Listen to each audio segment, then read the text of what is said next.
সাম্প্রদায়িক শক্তি কিংবা কোনো গোষ্ঠী এদেশে স্থান পাবে না। অসাম্প্রদায়িক রাজনীতি দেশকে এগিয়ে নেবে। এর বিরুদ্ধে যারা ষড়যন্ত্র করছেন তাদের প্রতিহত করার জন্য দলকে ঐক্যবদ্ধ থাকার আহ্বান জানিয়েছেন আওয়ামী লীগ নেতারা। প্রতিষ্ঠাবার্ষিকী উপলক্ষে শোভাযাত্রায় যোগ দিতে দুপুর থেকেই রাজধানীর ইঞ্জিনিয়ার্স ইনস্টিটিউশনের সামনে জড়ো হতে থাকেন আওয়ামী লীগের নেতাকর্মীরা।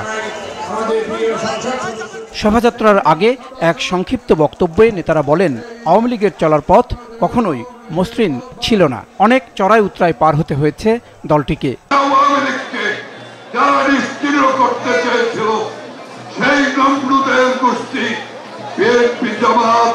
ধ্বংস হয়ে গিয়েছে, ওরা ধ্বংস হয়ে যাবে।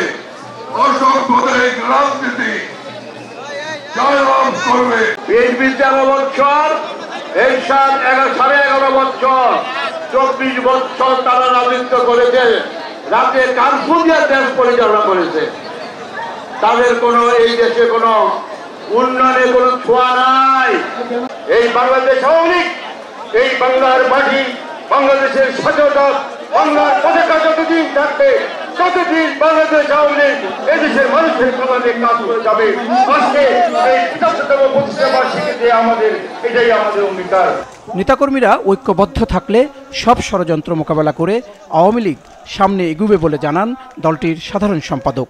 আমাদের শিকড় বাংলাদেশের মাটি অনেক গভীরে, কচু পাতার উপর শিশির বিন্দু।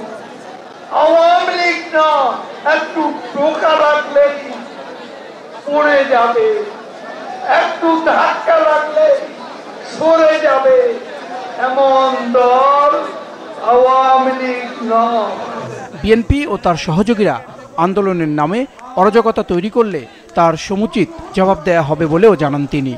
যদি আবার আগুন নিয়ে মাঠে না, আগুন সন্ত্রাস,